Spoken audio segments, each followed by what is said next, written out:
are having a dialogue among the North European countries, UK, Germany, and the Baltic countries, and Poland, and also with France.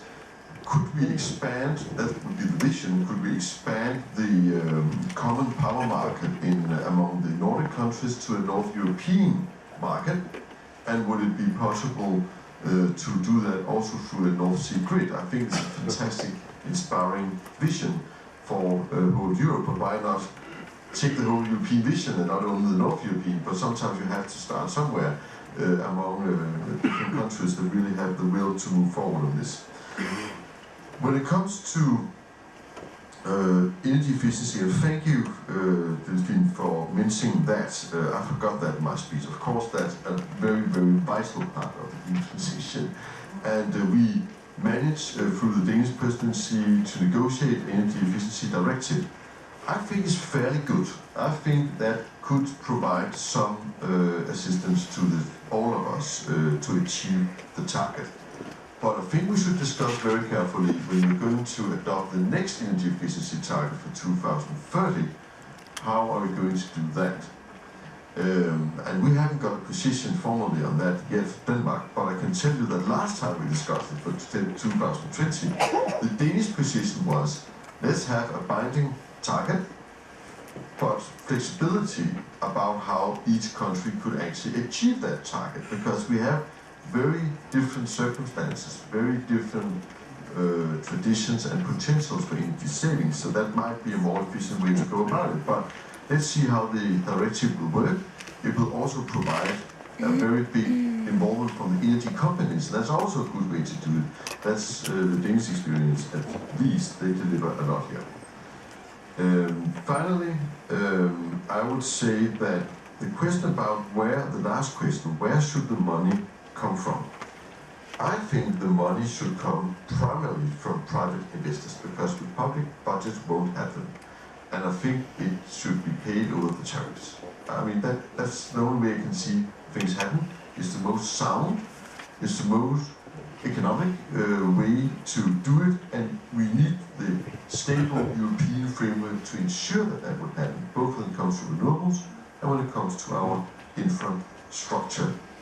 Also, when it comes to capacity mechanism, I agree completely with you, Delphine, that what we don't need now is 27 different capacity mechanisms, and as was also mentioned by the Commission, that would be very, very expensive to all of us. If we create each our system for our own national purposes, we really need a common European system here, but we probably need one. So we should probably be rather quick in approaching such a common European system.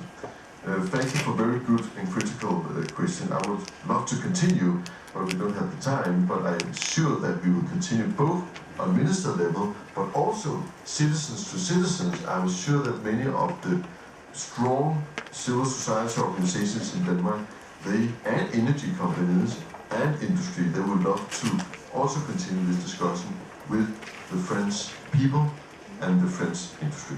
Thank you. Oui, sur la question de la coopération entre les pays et la nécessité de montrer de la solidarité, je ne pourrais pas répondre mieux que ce que Mme Berthaud vient de faire. Je peux citer le dicton Rome wasn't built in a day, c'est-à-dire qu'il y a la construction européenne et il faut procéder par étapes.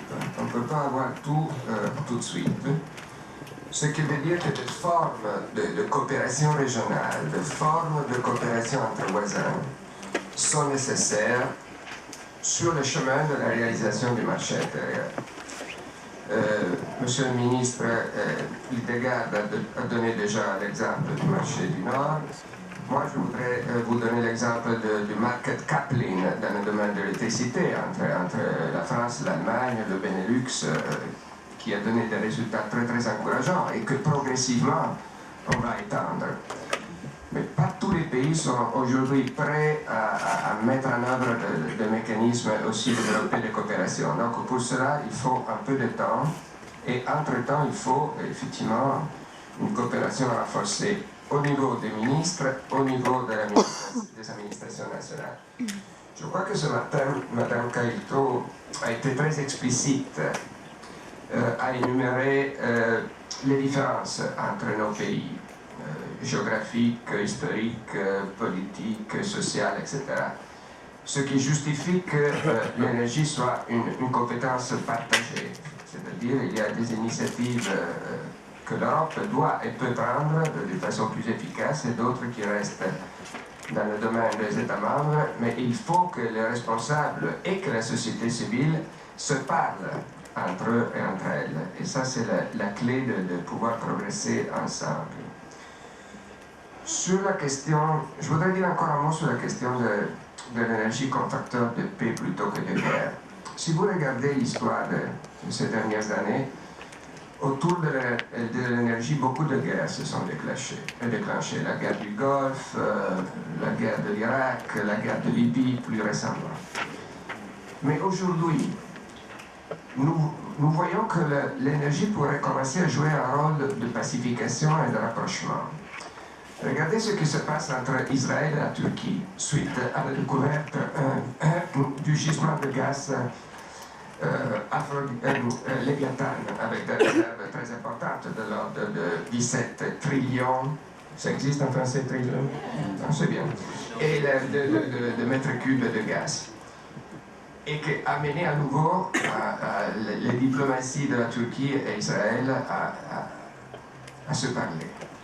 Et ce qui se passe à Chypre. Chypre vient de découvrir aussi un gisement important, Léviathan.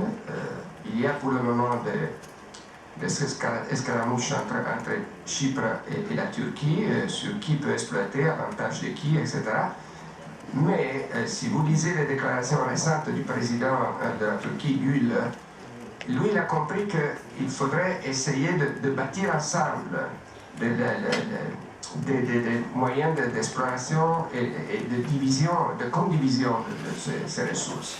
Et je pense qu'un jour, peut-être, à travers ces nouvelles ressources, on pourrait éventuellement reconstruire une pacification, un accord entre Chypre Nord et Chypre Sud.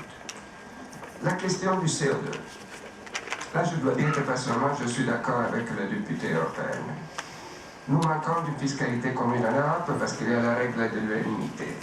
Depuis longtemps, la Commission avait présenté une proposition pour une taxe CO2, écartée par le Conseil qui n'a pas été capable de trouver l'unanimité.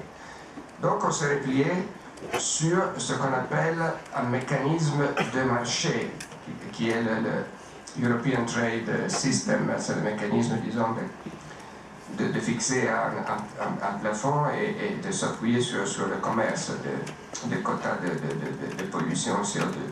Mais, s'agissant d'un mécanisme de marché, nous ne devrions pas l'encadrer avec des règles, parce que si nous fixons un corridor de prix, un prix minimum, un prix maximum, ce n'est plus vraiment un mécanisme de marché. Mais c'est vrai que d'autre part, le Parlement a rejeté la proposition de la Commission visant à redonner un peu plus de visibilité à ce prix trop bas, tombé trop bas de la tonne de CO2 à travers le mécanisme de report des permis de pollution. Et la Commission a commencé à réfléchir à une réforme du système pour présenter des propositions qui pourraient redonner efficacité à ce système. Parce qu'à l'absence d'un système efficace, vous ne pouvez pas suffisamment internaliser les coûts externes et en même temps, vous ne pouvez pas assurer la compétitivité des renouvelables et inciter à l'efficacité énergétique. Donc, c'est un sujet sur lequel la Commission va revenir. Nécessité de transférer autant que possible vers l'industrie les résultats de la recherche. Madame, tout au long de toute ma carrière à la Commission européenne, qui était très très longue, je peux vous dire qu'on a assisté à des fluctuations, à des évolutions dans notre approche à la recherche. D'abord, tout le monde voulait seulement concentrer la recherche européenne sur la recherche fondamentale et appliquée. Petit à petit, à travers les évolutions, on se déplace de plus en plus vers la recherche proche de l'industrie, on se déplace vers la démonstration des projets, on se déplace vers l'innovation, qui est pratiquement la phase finale. Donc je pense que votre suggestion est déjà en train d'être retenue au niveau européen, elle sera de plus en plus. Et ce plan spécifique pour l'énergie que j'ai cité tout à l'heure doit amener à des résultats concrets. Donc nous avons des objectifs et des critères d'évaluation de la capacité d'atteindre cet objectif qui sont très concrets. Réduction des coûts, par exemple, dans le domaine de l'électricité solaire, qui sont quantifiés petit à petit, et nous sommes à l'avance par rapport aux objectifs, ce qui veut dire que nous allons obtenir, plus tôt que prévu, la réduction des coûts recherchés. Enfin, sur l'objectif éventuel obligatoire pour l'efficacité énergétique, je conviens avec Monsieur le ministre danois que ça serait probablement un objectif au niveau européen qui serait décliné au niveau national par des objectifs nationaux. Un peu ce qui a été fait pour les renouvelables. Je pense qu'un objectif égal pour tout le monde est difficile à justifier pour les raisons qui différencient nos États membres. Et donc, on suivrait à peu près l'approche qui a été suivie pour l'objectif 20% pour les renouvelables à l'horizon 2020. Mais tout ceci reste encore, bien entendu, à débattre et approfondir. Parce que, contrairement aux renouvelables, la difficulté de l'efficacité énergétique, c'est comment la mesurer. Et il y a énormément de méthodes et de difficultés aussi concrètes pour mesurer les progrès en matière d'efficacité énergétique. Donc c'est quelque chose qui demande aussi un effort de rapprochement, d'harmonisation au niveau technique entre tous les pays concernés. Merci beaucoup. Mesdames et messieurs, je crois qu'il nous reste à remercier très vivement et très chaleureusement les orateurs, donc Madame et Monsieur le ministre et le secrétaire général, qui ont pris beaucoup de temps. Alors, un Jaza, on sait qu'ils sont toujours très très contraints pour venir nous exposer leur vue et ensuite échanger avec nous. Merci infiniment.